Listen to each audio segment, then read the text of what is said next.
என்னைக்கும் இல்லாத மாதிரி ஒரு நியூ ஐடியா. இனிமே நான் வெறும் டி இல்ல, டீச்சர் டி. 100 days பல்கிங்ல இன்னைக்கு டே 13. ப்ரீ ஒர்க் அவுட் எடுத்துட்டு ஜிம் கிளம்பிட்டேன். எப்படி வரவேற்பு பாத்தீங்களா? நேத்து போட்ட வீடியோ அப்படி. தென் வார்ம் அப். என்ன நியூ ஐடியான்னு கேட்டீங்கன்னா, இன்னைக்கு bicep. So how to get a bigger bicep னு சொல்லி தர போறேன். I'm gonna teach you with my observation only. So correct me if I'm wrong. Okay. First concentration curls. So இதுல மூணே rules. First hand position. Second back straight இருக்கணும். Third mind muscle connection. That means just lift weight with your bicep, not with your forearm. இந்த ரூல்ஸை மட்டும் follow பண்ணி போட்டோம்னா bicep செம்மையா activate ஆகும். Next hammer curls.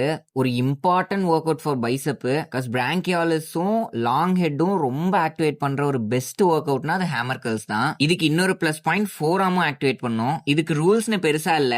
Just make sure that your bicep are activating. Then cable bicep curls. இதுக்கு ரூல்ஸ்னு பார்த்தோம்னா நிக்கிற பொசிஷனையும் எல்போவையும் மட்டும் லாக் பண்ணோம்னா போதும். தென் மைண்ட் மசில் கனெக்ஷனோட பைசப் கர்ல்ஸ் பண்ணா போதும், பயங்கரமா ஆக்டிவேட் ஆகும். அப்படி மட்டும் போட்டோம்னா we can activate all muscle with a single workout. So இந்த 3 வேரியேஷனை மட்டும் போட்டுட்டு இன்னைக்கு ஒர்க் அவுட்டை முடிச்சிட்டேன். அப்படியே பம்ப் செக் பண்ணோம்னா கட்டுக்கட்டா இருந்துச்சு. ஸோ இன்னைக்கு வீடியோ கொஞ்சம் இன்ஃபர்மேட்டிவ்னு ஐ பிலீவ். ஸோ வீட்டுக்கு வந்துட்டு சாப்பிட்டு மட்டையாயிட்டேன். ஓகே, டே 14ல சந்திப்போம்.